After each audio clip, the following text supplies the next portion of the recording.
There is, absolutely, and especially I think with it being children in need and also it being like that time of year where we're coming into Christmas, I think, do you know what, for me, I just wanted to come out with a song. This is the first single I've released on my own as a solo artist in quite a few years, so I just wanted to come out with something that feels very authentically me, but also just what I'm about, which is literally my family. I mean, my mum's here today with the Pudsey ears backstage with me for the day. Like, my family mean everything to me, so this song is an ode to them of why I'm here today and doing what I do, is they keep me sane, basically. What have you been doing for the last couple of years? I mean, other collaborations, but Yes. why have you shied away from kind of, or maybe you haven't shied, maybe you just made a choice. Why not the solo music? I think, do you know what? I think coming out of lockdown, I really just loved spreading joy, and I think dance music allowed me to do that and just put a huge smile on people's faces. And as a songwriter, I love just being in the studio and collaborating with different artists and writing for their projects too. And I kind of just fell into the dance world and the dance scene, and I've absolutely enjoyed every second of it, and I'm still going to be doing that.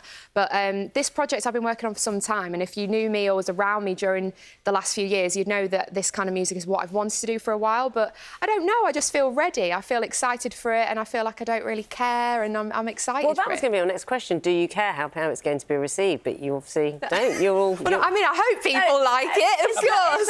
It's a lovely piece of music, but yeah, in the sense that nervousness and stepping away from what people perhaps may associate you with. For sure, and I think I've been doing this now since I was 16. I signed my first record deal at 16. I'm 28 now. I've done it for 12 years, and I think as you just get a little bit older and wiser, and I know I'm not old yet, I like to think I'm not old yet, but I just feel like you really realise what matters to you in life, and I think for me, I just really understand a little bit more that I want to do this as much for my fans, but I wanted to do this for myself as well, and for my own self-worth and my own self-confidence. I can imagine that song you singing that in a pub. Exactly. You could be standing there and maybe someone's just tapping away on something. It has that kind of feel to it. Everyone joining in a bit. Absolutely. Have you done that?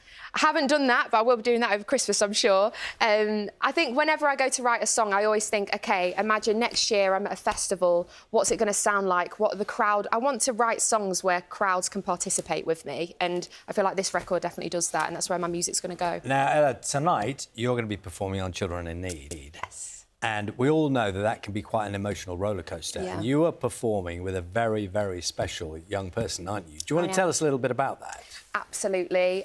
Tonight I'm performing with the most beautiful inside and out Tanisha. She's only 17 years old, and I met her a few weeks ago, actually. We got to meet for the first time and actually rehearse and practice. So we're going to be singing a song of mine called Brave. And